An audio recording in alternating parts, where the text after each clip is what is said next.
Kathy from the Chicagoland area. I work for a major phone company and I'm an outside repair technician. I climb poles, I'm in people's homes and businesses. It's pretty dirty work.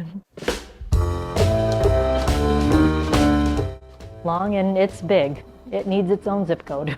Your hair's so beautiful, it's so long, it's curly, it's this, it's that. I'm like, it'll grow back. If it's short, it'll grow, it's fine.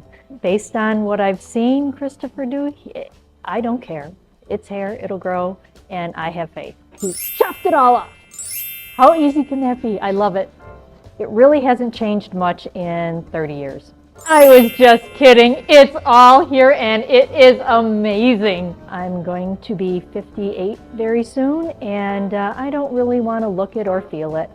I've been looking for the right style and color and a change, and you know what? 58 years old, bring it on. I'm ready.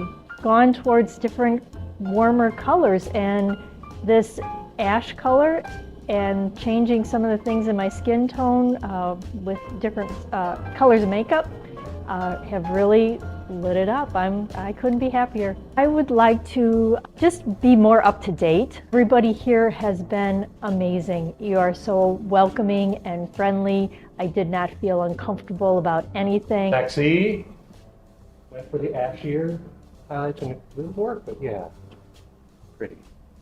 Valerie. Oh. Oh, Valerie Bergnelli? Yeah. I can't figure out who you look like. As long as it's not Maud, we're golden. No!